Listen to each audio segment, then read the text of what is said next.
what kinds of resources do you plan on business how they can depend on? I know it's a little bit vague. I know that you do therapy. I watched some videos that are awesome. But just like my group is kind of like putting together what we talk about business plan, even with like the military idea, people doing really cool. And some of like you have people that can offer the therapy that have extra hours that they're not taking away from the therapy program for life to do other sessions. We have some people who are out in the middle of things, so we have encourages multiple stocks and it's about a year to do things. So even though some that are close to a year, we have something we actually do. So yes, we have it's kind of when I see like IOD program in Hawaii, is there any connection with those people can somewhat do work like on their degree by working with the PCI? yes.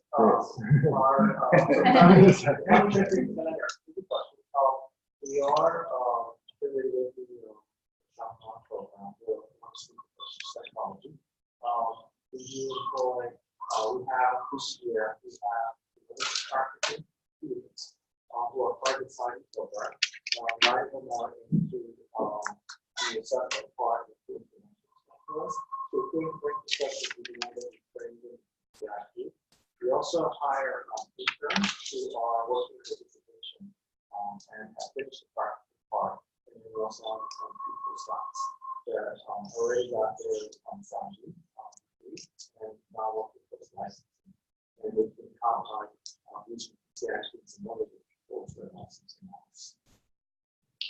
So I don't know how much you know about kind of the work that family programs has already put into looking and considering this. I don't know how much of that. I mean, that we've spent probably the last year or around a year kind of talking about this, putting like some very rough projections together, and looking at our resources. We've got a couple of documents, I think, in writing, including our strategic plan, which talks extensively about that as far as like just a starting point. I mean, I think that's, there's a lot of research and thought that is already kind of documented.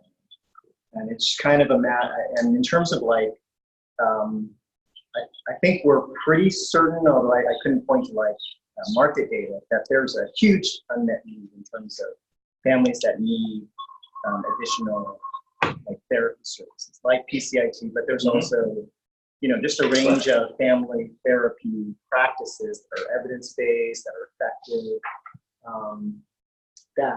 if we opened up the doors and we had all the people that we needed and we said we're open for business, most likely there'd be like, we probably reach capacity fairly quickly. I think there's a huge untapped need in terms of families, not only foster kids, but in general. That's that sort of trying to get people upstream before they get to the point where CPS is coming to their door and saying, we got to report our child abuse, right? So I think that it's just a matter of, and what we need your help in is how do we get from where we are today, which is we have expertise, we have this relationship with the PsyD program, and we've been doing this for a while. They've only been focusing on these assessing families that have CPS referrals, and they do some assessment. I don't know if they're actually doing PCIT treatment at all. I thought they are doing some limited treatment, but it's all under the state plan. So we want to say, how can we meet this untapped need using, just like fee for service, which is, if I'm just a psychologist or social worker in the community and I see someone, I charge their insurance or they pay me directly, how can we make that part of our agency as a way of gaining revenue? Will the state grant system still be supporting you? It sounded like you said that the state will no longer be supporting or funding foster care children for, I don't know, all reasons? No, so what Singing was saying was that the federal law is basically not saying that there's no funding for foster care. It's just that the focus is shifting toward more Probably, yeah, prevention, sure. trying to keep kids in their families with these sort of services that we're talking about. Yeah, sorry, but to me, that just sounds like a nice way of saying that they're not gonna fund you anymore. Yeah, there's still going to be kids in foster care. Oh, yeah, I mean, they're gonna choke it off so much that eventually you guys are gonna just give up and go away. Well, then don't fund it. I mean, what their main goal is to say, like, similar metaphor to like for dentists. So they're saying we're trying to eliminate the need for foster care. It's like dentists saying we're going to eliminate cavities. It's never going to happen. Right. We're going to always need that, but so there's always going to be that. But that's just something they're putting out there, so that it's something to shoot for. That the market will eliminate them. But it's just that what they're doing is they're saying they realized with the research that before it was the pendulum shifted, it was always about safety. So you remove the kid, Right. You didn't check out the Right. So, Right. you just remove the kid, at least you know the kid was safe. And then you spend time trying to figure out all the other things. Now they're saying, what if we take a little bit more time and let's see the strength of the family and put some services and keep the kid there. If that doesn't work, we will then look at these things. So they're trying to put into place different kinds of methodologies that help. They know that the research indicates that the kids, when they're removed, actually sometimes do more harm than people Right, at home. right. And so they're looking at that, and that's what that First Act is trying to do is say, hey, let's look at this part here. You can get additional funds from Highfield via Believe that if you're using some of these different modalities that are existing. So the fundamental services that Family Programs Hawaii provides are still intended to be provided in the way that they have been provided. Yes. You're looking to increase those services, and that's why you're looking to diversify your revenue streams? Yeah. So right now, the PCIP is not covered under the assessment grant Right. cap. We're using that as a training purpose. So we're not charging. And so we're using it primarily for training. However, part of the knowledge is that we see that there's a demand for this thing, and we can probably get good finance to the service. So you want to be able to try to monetize this new process Yes. in order to create another revenue stream that previously hasn't existed. Yes. You don't intend for Family Programs Hawaii to morph into this social enterprise, do you?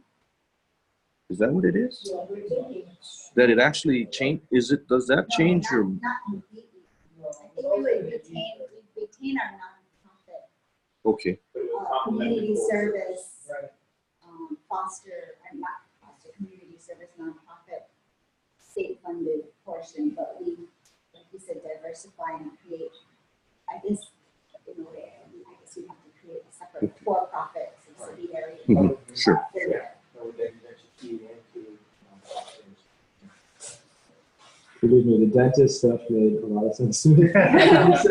You say like you have the toothpaste, right? And you're giving toothpaste to kids who can't afford to have it, or the families that can't afford to have it, and we're trying to sell it to people who can pay us, so then we can give you the money to buy. I know it's weird, but like almost in that sort of way, where it's like the same service, and we're looking to just people who can pay for it.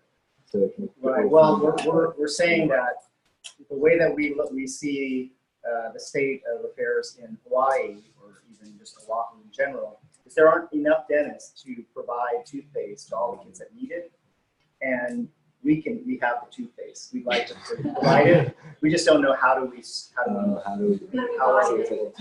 almost like finding that market. We're good at giving toothpaste. That's probably better than let's candy analogies. That makes sense. Yeah, toothpaste. One of the things that, and I maybe somebody always has the answer to this. One of the things that I really want to see now you're a preacher. One is, where is the market? How do we contact the market? How do we know that the kid out there needs toothpaste if we can't find out from him or his parents that he needs toothpaste?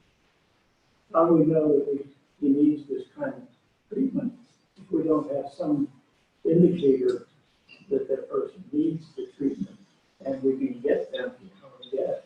Because there's a lot of people out there who say, I'm going to do this, but for whatever reason, nobody can order them to push them to come, as far as I know.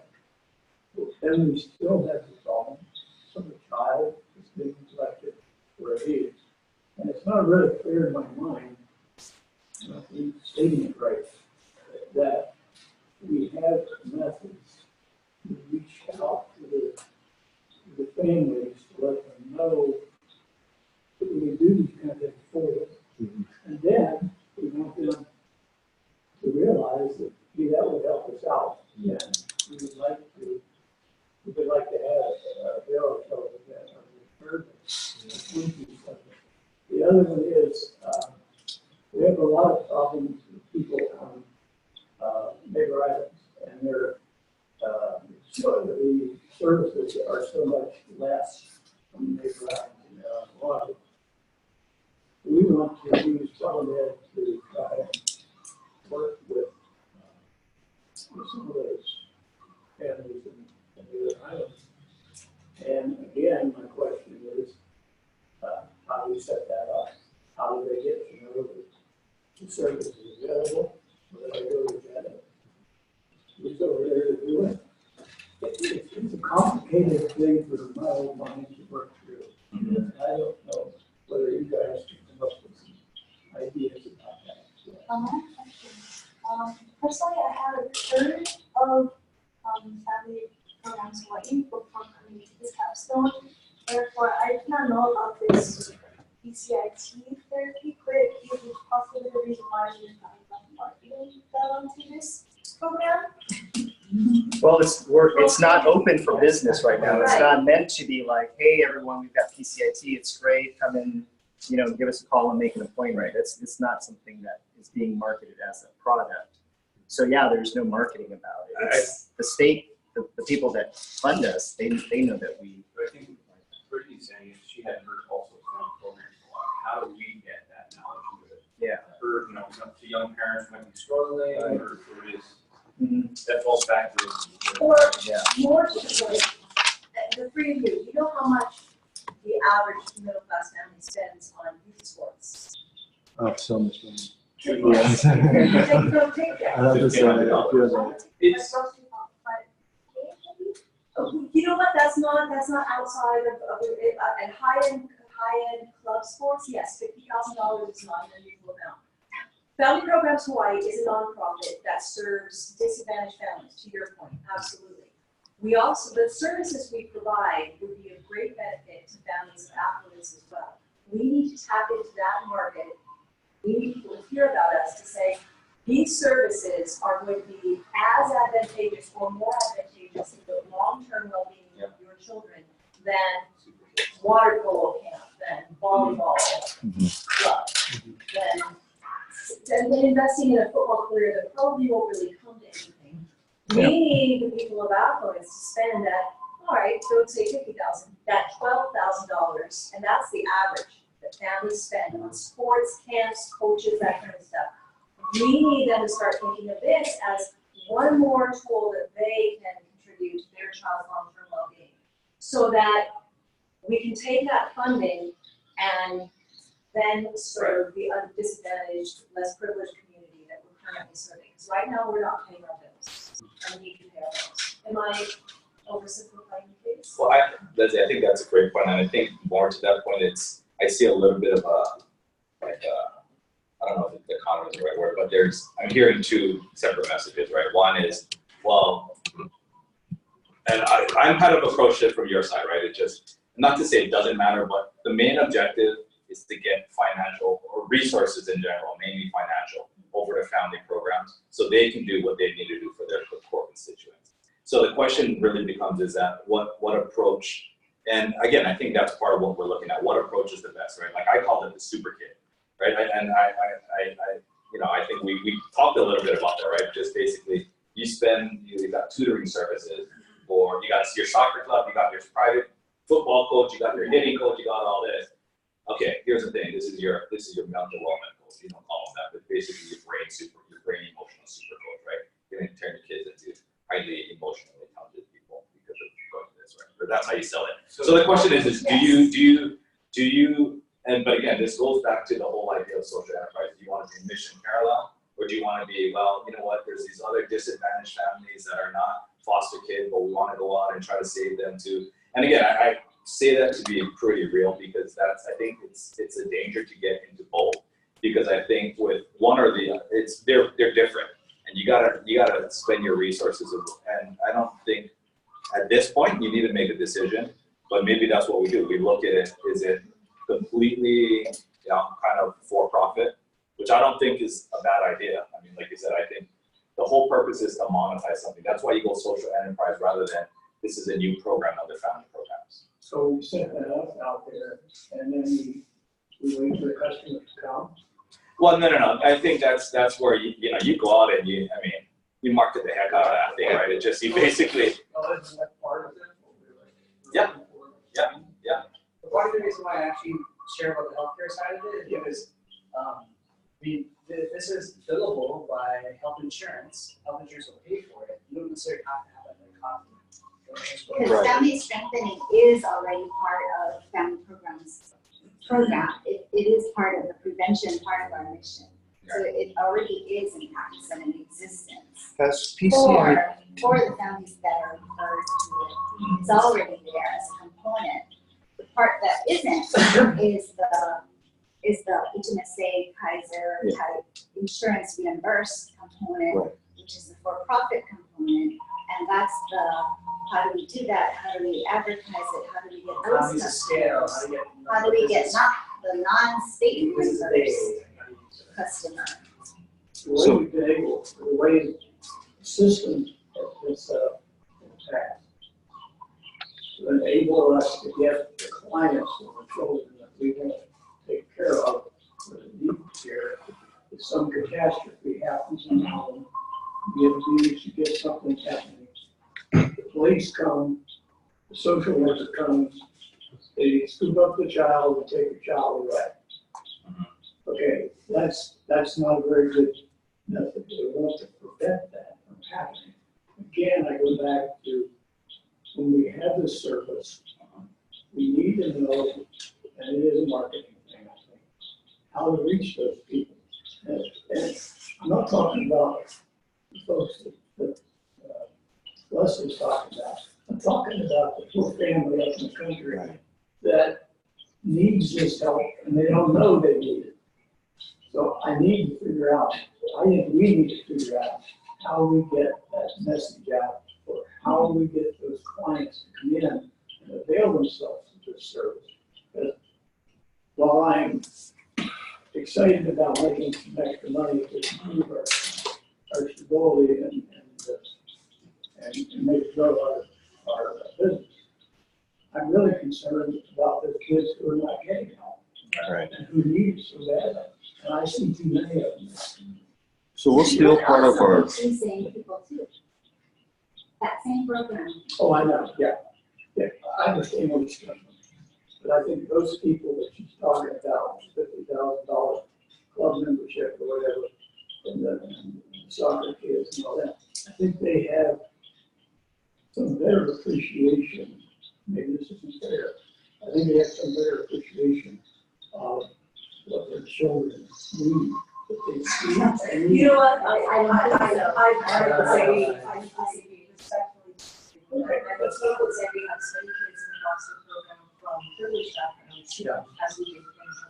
Or they unfortunately don't get into the foster Yeah. program.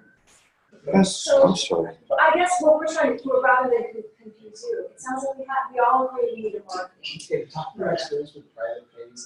Yeah, that's the thing. Has PCIT been vetted as a bona fide therapeutic approach? Yeah. So it does qualify for insurance reimbursement. I mean, I'm not gonna keep that, I'm not, but I think it does, it's a form of mental health too, therapy.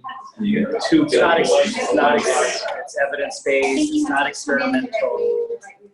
Right. So because, a previous group of ours did establishing medical clinics and first-time medical practitioners for primary care providers, and they have to go into the HMSA reimbursement schedules to see how money management was being done, right? And how new doctors could actually survive in that particular. Right? So like, I want to make sure that this is something that is not the way you present it, but it is going to get Well, that's the big qualification. question though, is like, so right now they use a lot of the PsyD students, right, who can't be reimbursed at the full Right. rate, the postdoc rules.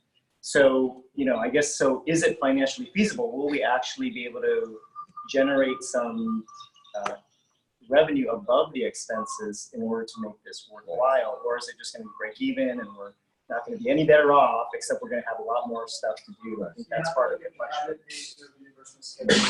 question. Right. Probably not right there. Yeah. So I think when you get to the question of where do we find our customer, it's not gonna be like post flyers, putting out ads. It's gotta be like from physicians, schools. Yeah. You have a counselor, a school counselor who talks to parents and says, there's a program that I think you could benefit for, but you need a referral. So let me give you some names. Go see this person, you and your child might benefit from this program, but you need a referral because it's partially reimbursed by insurance, but you have to go through the right route to get their insurance unit. So I think when you're talking about who's our customer, where are we gonna get our customers from, it can't be just advertising and flyers and, Sure. posting it on the website. It has to be from physicians and schools and counselors and the right kind of people who can run the insurance route. And I'm sure that would be part of it, but part of it to Jake's question, we do, of all things, taxes. All right, the largest anti-poverty program in the United States is called the Earned Income Tax Credit. All right, it's moved more people out of poverty than anything else in the United States. 1 out of 5 families do not apply for the Earned Income Tax Credit, which could be up to $6,000, $7,000 a year in free money. All they have to do is work and claim it. So our question that we had charged, we have been charged with about 15, 20 years ago was, how do we impact rural communities to get those families so that they could get free service to get $5,000 back? So, we got some approaches to that I'll steal and share with them. And that could help with the low income folks who are not being reached. The other thing about, I think Brittany's question was really good. She's never heard of this, right?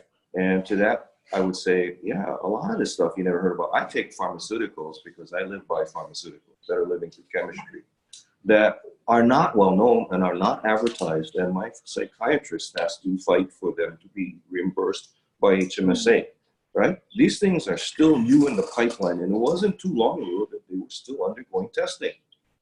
This is like a process that's still undergoing testing. That's why no one's heard about it.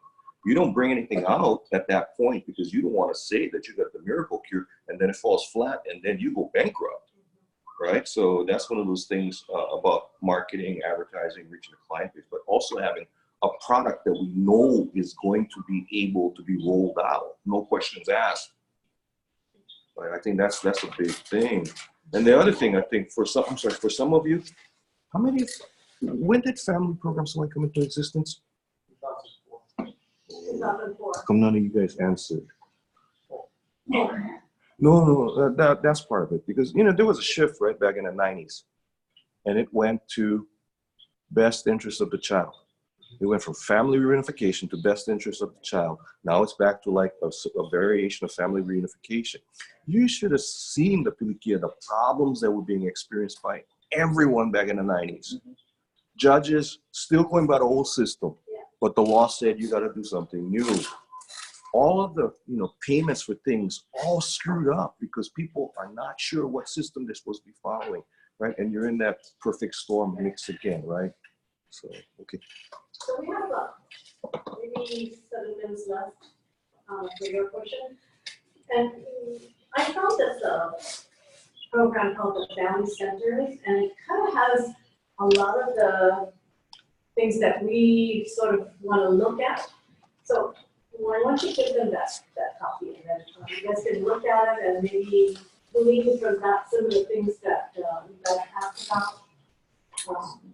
One quick question that I have, just to kind of understand the market that you're trying to reach, is all of this kind of therapy, I know it's very important for children, is any of it mandatory? That the parents and child. Yes. I think, I wish Keith was here. I think it is in some cases where a family courts judge will, but I'm not sure of the percentage. Not when we're talking about sort of expanding the scope, none of that would be it would all be voluntary. Thank you.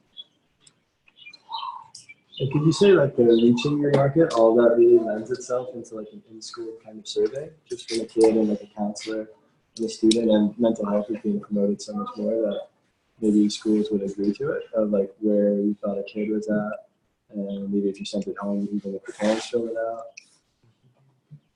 Maybe just to kind of wage, and then maybe it could be suggested based on the survey. I think this survey is more in terms of like people trying to find out people that have tried to get this kind of service, but haven't been able to because it hasn't been available. Like, for example, I know from working within the military system that a lot of times, you know, if the military can't provide the service, they'll be referred out to the network, which is TRICARE.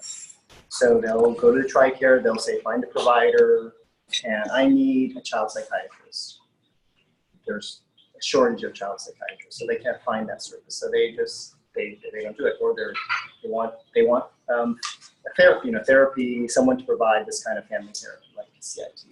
But all the providers that are under TRICARE are booked up. They can't see them until maybe 6 months from now. So I think that is more an indicator of what the need is versus the general survey of how people are doing. So the question of the survey would be, the school would give the survey to parents, or the survey would be to the school? I think it starts, maybe, I'm like so new to this, but maybe with like the kids. If they're experiencing trouble at home, I mean, I'm sure there are those kind of existing. Really? There's a current federal survey that sort of is available. It's public data. It has to do with all kinds of identifying risk behaviors, all kinds of various problems. They survey kids all along this confidential, but that's public data. Yeah, them too. I think if the kids said yes, there's trouble at home and everything, then I think the school is in a position on what to do with that. Yeah, that's kind of why I asked whether it be mandatory or voluntary, because if it isn't mandatory, then the people who are signing up for this, like the family is trying to help and be proactive, but families who are not really as conscious and aware of like the issues probably are going to be able to get reached with this program. I think it would have to be voluntary, and I think all somebody like a physician or a counselor or a school could do is make a recommendation and give some names and letters, and then it's up to the family. Do you think maybe schools would be one of our marketing places? I think if you're trying to be preventive and you're trying to reach the insurance market, I think you're trying to catch them before they get into the system. It would have to be someplace where you're going to first encounter problems or conflict, and I think it would, the most likely would probably write schools, because that's usually where somebody else than the parent is going to see the child a lot. Yeah, and it does happen, because one of my biggest referrals is from athletes. Okay, So just curious, so over the last year that you guys have been discussing, what do you think has been some of the biggest obstacles why it hasn't moved forward? It's just capacity. We just add some programs, I need to mind. Year and all that, so, just had the coaching part, this is about 2 years old, so we just started to fill that contract. There's a new one, there's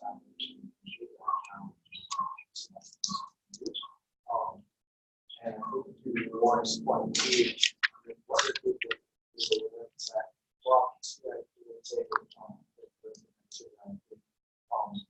realize the contract said was one we realized a lot on the models.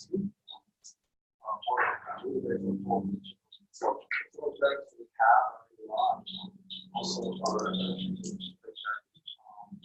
different types of so that there is different things that we can do social service. It's not only a specific one that it's bad because of the types of supported. So the other market that I don't want to say just the market, but it did quite better because I'm also a good friend for that. There's a called Pathway, and that's pretty reputation designed to the response.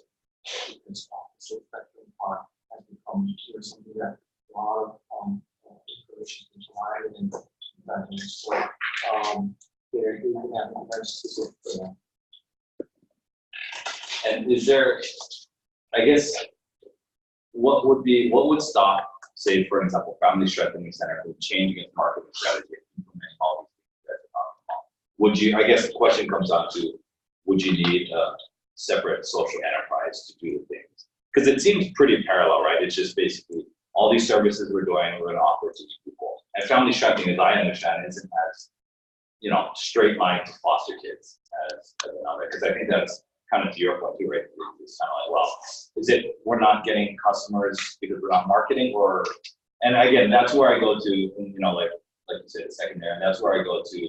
I do push back a little bit on the, like, for example, what Leslie was talking about, right? I think sometimes going to a different market, because what I'm hearing is all the same problems we have with family programs, you're going to still run into with any type of social enterprise, right? Reimbursement, getting paid on time, getting grant money, getting capacity, versus, you're chasing these, you're chasing insurance reimbursement versus, again, that's why I harp on the military, right? Just like, dude, sign me up, and I want to provide it to, there's 14,000 kids, the military defense is DOE. Right, there's 14, you got a market of 14,000 people right there. You got a captive audience, you got resources that are totally dedicated. And one thing I do know about the military, it might take forever to decide what they do, they're golden, right? You're not, you're in. Right, so again, that would be my pushback to you guys at the board. Again, maybe help us better understand the what you guys actually, I don't know if the what, or maybe the why. So again, is it, well, again, we want to make sure that we have more income coming in, but we want the programs to be very similar to where they are, or, hey, we need income to come in. It doesn't matter how we get that income in. What's going to get us the most amount of income using the resources we have? I think that sort of like the thought is that we want to capitalize on the resources that we do have, which is the staff of the Family Strengthening Center that have this expertise and PCIT and other modalities. You see that there's a need. I think the thing that's sort of, we've made a lot of progress to like where we are today, trying to launch it. But I think it's the question of like just legal things in terms of if we do this, what are the legal ramifications from a tax perspective. I think you were talking about just, it's not like we're going to establish a for-profit business. It would just be, what did you call it? Sort of like a B Corp? Yeah. So like the structure, those are all the kinds of questions that we have in terms of how insurance reimbursement, how we set up the insurance reimbursement. So I guess, so that the scope of what I think we're asking the students to do, that might be maybe what is I think. So you guys are really asking, you guys have something you want done, you want people to vet, versus you guys want. No, So it's created too. I don't know if we want to explore whether we want to start a cookie business. I mean, maybe that's not. So I think in terms of like, do we just want to come up with some way of generating income, which could be anything, like selling cookies. I'm not sure if that's something that we've even. So take a look at that value separation that I gave you guys and kind of act as if that's kind of where we want to go, and then see if that kind of aligns with what we are. Right. So again, I read through very briefly. So essentially what we're saying is take Family Strengthening Center, take that to the next level. Because that's, again, I think that's what we're, right. So right. And I think that's where, again, that might be some of the hang up, right? Because I think that I feel like, it's, is it Family Strengthening Center offering? And that's why I say, hey, is it a marketing issue? Or is it a? We don't know yet. The family, are you talking about the one we have now? Yeah. That's a whole referral. Right. The state gives us. It's a whole different program. Family That's Strengthening what Center. I'm getting at. We can't just turn that into something else because the contract with the state and they send us the clients that we're supposed to work with. Got it. Okay. So what we need is a parallel, similar, a parallel kind of organization, Different source of and how do we get the, different customer yeah, base. all of it, how do we get, Right. what is the customer base? How do we get them, how do we pay, how do they pay? All those things around a business. And we develop it. Then I think would be important for the students and when you actually get started would be a critical visits in the whole knowledge center.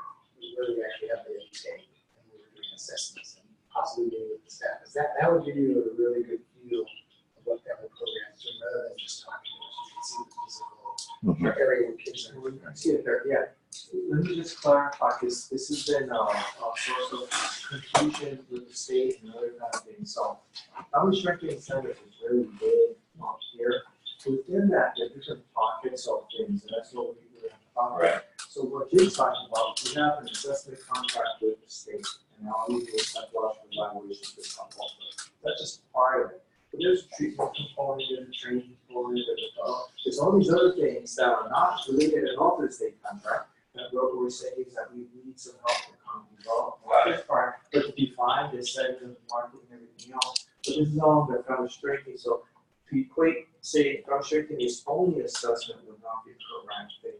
Right. It's a lot bigger than that. And so we have to be careful when using kind of strengthening. We're not talking about specific programs, we're talking a range of services that we have.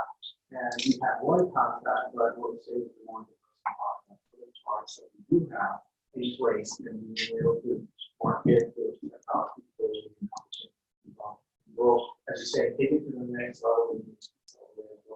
But I just get concerned when we talk about this at speed because that's just it's broadly but the certain broadly with that. So yeah, it's not the same thing as saying if you do that, we find the plan. Let me create, where it goes on. If you see that, we can find see that no problem. Right. Then next is Strategic plan, what we really want to develop a lot, how to get those in, going out better. So I think this is kind of the end of that your session, and I think, are we emailing or if they have more questions, there's no question.